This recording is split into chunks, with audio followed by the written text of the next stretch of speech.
everyone, and welcome to the Washington Times Media Spotlight. I'm Steve Malzberg.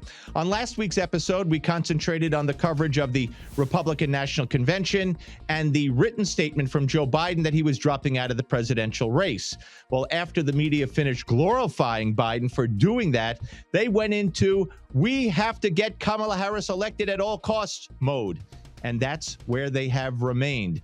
It's a double standard, an amazing double standard that they don't really care if they show or not in the coverage of Donald Trump and his run for president and Kamala Harris and her new run for president. Let me show you the ways. Now, one day after Joe Biden issued that written statement, Mika Brzezinski came on Morning Joe, and she had this scoop for us. And I've heard from inside Republican circles and right-wing media that the hate campaign against Kamala Harris has begun. You'll notice they purposefully pronounce her name wrong. They say Kamala. Ah, yes, the pronouncing of the name. Last Thursday on CNN, they played a montage of Donald Trump mispronouncing Kamala Harris's name. So here's the last part of that montage and some response to it.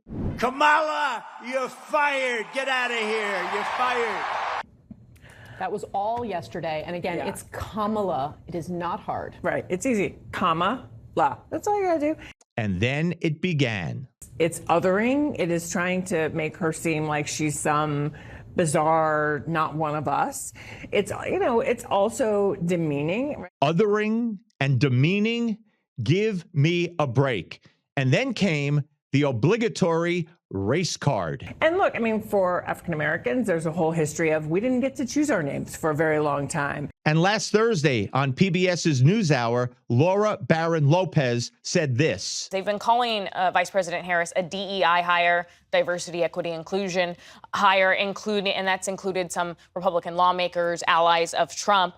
And Trump has also himself called Harris, quote, dumb as a rock. What does that even mean? Has she not seen what Kamala Harris and her supporters have said about Donald Trump? And a lot of the Black Democratic organizers that I spoke to said that calling Harris a DEI hire is just another dog whistle. Ah, the dog whistle claim. But of course. And then she, too, went to Harris's name. Her name is Kamala, and this is something that Donald Trump did in 2020 as well. He and his surrogates repeatedly mispronounced her name, and a lot of Democrats have said that it's just another dog whistle. And what is it when Harris, her supporters, and many in the media themselves call Trump every single name in the book over and over and over again? It's media bias, folks. This is media bias. Now let's go to the coverage of Kamala Harris's first campaign rally in Milwaukee. It was last Tuesday. Here's CNN covering it as she finished up and she left the stage. And there it is, that Beyonce song, right? To wrap it up, which ties obviously in with the message that she is putting forth there, a country about freedom, not about chaos. Next, I expected to see the CNN fact checker who seems to appear every time Donald Trump gives a speech, but it wasn't to be. I want to bring in Jeff Zeleny and Kristen Holmes to talk a little bit about what we're seeing. What a shock. No Daniel Dale, no CNN fact checker. You remember Dale. Last week we showed you he fact checked a Republican Congressman, Mike Walz from Florida, after he spoke on the floor of the convention. Well, guess what? Walz the next day on CNN said, oh no, your fact checker got it wrong. Regardless, he wasn't there. We'll get back to Daniel Dale in a few minutes. He wasn't there to fact check Kamala Harris, so they turned it over to the panel, and Jeff Zeleny started it off. Same set of facts, the same opponent, but delivered in a, remarkably choose your word different way. This is a prosecutor making her case. So that's it. Because Harris was a prosecutor in California years ago, I guess you don't have to fact check a prosecutor. They don't lie. No need to check her. Now, over on The View on Friday, they used the prosecutor label to deny that Harris was a liberal. Prosecutors are not really leftists. They put people in jail for a living, okay? They're pretty moderate. I know the vice president personally. She is not, she's moderate. Sonny Hostin on The View. Of course, there are no examples in this country of liberal prosecutors, right? And Sonny Hostin herself was a former federal prosecutor. She is a former federal prosecutor. And anybody who watches The View knows that she's no liberal. Sure. All right. So let's get to a couple of the statements by Kamala Harris that I would have fact-checked if I was, covering her for the media. And here is a statement first about Joe Biden and then about Donald Trump. In one term as president, he has already surpassed the legacy of most presidents who served 2 terms in office. He and his extreme Project 2025 agenda. His 2025 agenda? Project 2025 is not Donald Trump's. It is the Heritage Foundation that did a paper, 900-page paper. Donald Trump has gone out of his way to distance himself from that paper. He said that he doesn't like certain things in that paper, but the media keeps allowing Kamala Harris and her supporters to marry Trump to the Project 2025 paper put out by the Heritage Foundation. And as far as Biden, his legacy is greater than 2-term presidents. That's just her opinion. What is she basing that on? What is she using to judge that? And Kamala wasn't finished with going back to the Project 2025 paper. When you read it, you will see Donald Trump intends to cut Social Security and Medicare. Of course, that is not true either. And perhaps the biggest Kamala lie of all at that first campaign rally in Milwaukee, that Trump will sign a national ban on abortion. Of course, Trump has said he is against that. But folks, it doesn't matter, apparently, if it's true, if it's not true, if it can be checked, if it can't be checked. If Kamala Harris says it, the media will leave it alone and let it stand on its own.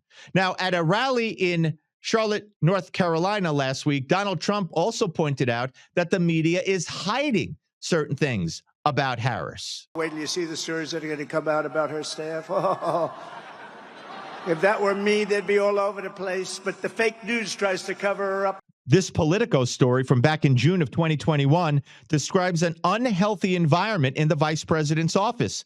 They spoke to 20 former and at the time current staff members. One staffer told Politico, "It's not a healthy environment, and people often feel mistreated. It's not a place where people feel supported, but a place where people feel treated like blank." And last week, MSNBC's Simone Sanders Townsend, former spokesperson and senior advisor for Harris, teased the audience by saying her experience made her think that Harris might be the last woman she ever works for. So, folks, do you think any of this is relevant with less than 100 days left to an election? Of course it is. And think of how many times over the years you've heard from disgruntled Trump staffers from the White House, from when Donald Trump was in private life. Anyone who spoke out against Trump or was dissatisfied got a platform. It's not happening now for Harris. It's fake news by omission. But the fake news is talking about lying Kamala as if she's the savior of our country. And when CNN left Trump's rally, they did just what I said they do very often after Trump speaks. They went straight to the fact checker, Daniel Dale, who, remember, did not appear after Kamala Harris's first campaign rally. You were listening very closely, as you always do, Daniel. What in Trump's remarks stood out to you? So there were a bunch of subjective claims. I can't fact check claims that, she's liberal or extreme or so on. Really, Daniel? Did you ever see this? 60 Minutes, Norah O'Donnell with Kamala Harris a month before the 2020 election? You're considered the most liberal United States senator. Somebody said that, and it actually was Mike Pence on the debate stage. But yeah, well, actually, the nonpartisan GovTrack has rated you as the most liberal senator. Media bias through and through. Now watch this from our good friends at the Media Research Center. Meantime, Vice President and border czar Kamala Harris facing some backlash. What he said about Harris and immigration was not true. She was never appointed border czar. And this will be her first visit to the U.S.-Mexico border region since she was appointed as the border czar. You get the picture? From the time Joe Biden put Kamala Harris in charge of the border back in 2021, the media openly, constantly called her the border czar. But now that she's running for president, and of course, immigration and the border is near the top of the list of concerns for voters, and things haven't gone well at the border, we have to make sure that there's no connection between Kamala Harris and immigration and the border. So they just say, oh, she was never the border czar. And they don't bat an eye, even though the proof is there that she had been referred to that by many all along. And remember how I told you that they refer to Trump as Hitler, the mainstream media? Many in the mainstream media do that. And of course, the pro-Democrat pundits. Take a look at this. Director Scott Derrickson posted something about President Donald Trump on X. He was commenting on the 2021 docuseries, How to Become a Tyrant. He says, watch the documentary. It presents the specific repeated way that Hitler, Stalin, Mao, and Hussein all took power. And then he says Trump is following the playbook to the letter, and he intends to rule like Xi, Putin, and Kim Jong-un rule their people. Folks, this is the kind of bias that's out there, and it's not just from the news media. Hollywood is notorious for its left-wing biases. And we here at the Washington Times Media Spotlight will keep looking for it and bringing you the media bias whenever and wherever we find it.